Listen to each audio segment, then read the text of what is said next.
Hello, AJ. Here is your sewer scope from today's inspection. Here we are in the basement, just kind of giving you orientation, pointing out the clean out right there, or former toilet drain. Quickly make this little turn right here. Yes, the water is on the top of the screen. That is the bottom of the pipe. It'll turn around as we go. Do some twists and turns. I don't use a self-leveling head. All you have to do is use the water as your guide. We're in cast iron. This is typical cast iron that's 70, 80 years old. Cast iron metal pipe will corrode on the interior, so it gets bumpy. Eventually, as it really starts to get old, it'll get flaky, and chips of iron will flake off of the interior of the pipe. You're not at that point. I would say this is what you would expect for a home built in the decade that this one was. Very typical. Buildup on the bottom of the pipe. You've got a little bit of buildup, nothing out of the ordinary, nothing too terrible. But again, one, because the pipe is relatively rough, it will catch matter, if we can call it matter. It'll catch matter and it'll tend to line the bottom of the pipe. Yours is not anything too far gone, but again, you are starting to get some buildup. And when we see the roots, this would be the buildup on the bottom and the roots would be just more validation that you probably want to get the pipe cabled out, cut out, cleaned out, however you want to put it. The other thing is sometimes when I'm looking at pipes, it is much worse if the current residents are pouring either bacon grease or cooking fat down the drain. I don't know if that's the case here, might be, but generally, basically, you want to avoid doing anything that's going to congeal. This is the transition to clay pipe. Those are roots, and as you can see, it's almost completely covering the pipe. Given a little bit more effort, a little bit more time, and also, like we talked about today, especially if the house goes unoccupied for a while, that'll give the roots free rein to grow in unimpeded. You can see we're holding a little water even right now because of those roots. I'll punch through a few more times, but again, this is the best reason of all to get the pipe cleaned. Like we also talked about today, having it reevaluated after it's cleaned is also important. You want to, one, make sure the pipe is free flowing, the water is not backing up at all.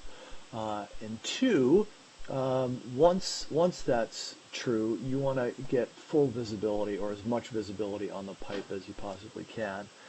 There is a bit of a lip here, so I'm going upstairs to turn on the sink in the bathtub and the bathroom sink as well. I'm going to run 3 fixtures at the same time. That'll get enough water volume to get me over this little hump right here. So give me another minute to run upstairs and let the water start flowing down pretty freely. It's starting to, you can see it a little bit, it's starting to pick up a little bit as we speak, but that'll be enough to get me over. So if you were keeping score, the transition to clay pipe was at about the 79 foot mark. So you're 79 feet into the line. There is roughly another 34, 35 feet to go before we hit the big offset that we'll hit. Okay, so here we go again, pushing through. I'm going to go back and forth and try to kind of surf over the top of this next next lip or offset in the pipe.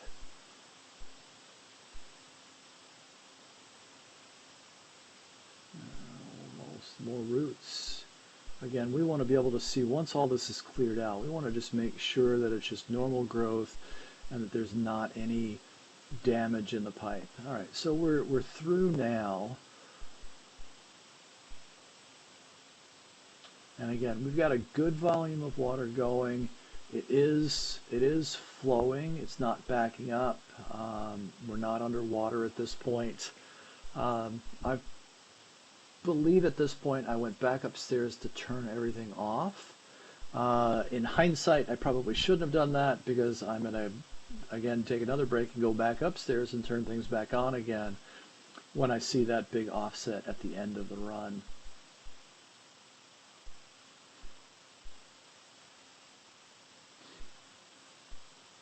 Having a little bit of water running when you're pushing it's a 3/8 inch cable with the camera head on it.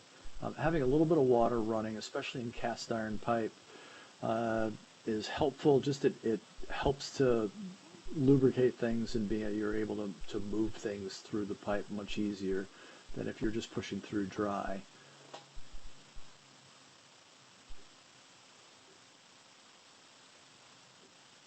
All right, here we go again.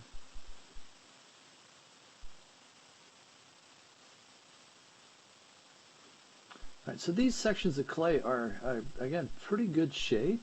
At this point, we're probably in the street or underneath the street. There it is.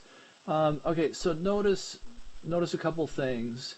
One, the extent of the lip. I mean, that's probably more than a quarter of the diameter of the pipe. Notice the pipe is angling down. My hope is that is the drop into the city connection. Okay, now, obviously we don't know. Really, the best thing to do is go after this in two directions. One, have the pipe cleaned, right? Get rid of the roots. Evaluate that section of pipe, and also have the sewer company further evaluate this offset and locate it. We want to see if this is the drop into the city connection, and if you're in the streets, there's a really good chance that it is. But again, the best thing to do is just to locate exactly where this spot is. Easy to do. Like I said, I've got a setup that has a locator on it, but unfortunately it is out for repairs right now. But if you're getting the line cleaned anyway, easy enough just to have them located. All right, I'm going to keep the camera rolling here while I try to, ultimately what I'm going to do is turn the water back on, try to get as much water as possible going through and see if I can get over this. But there really wasn't any chance that I was going to jump over that one. So once I'm done doing that, I will go back upstairs, turn the water off again, and then pull back. I'll keep the camera running as I'm pulling back. As always, please reach out to me with any questions.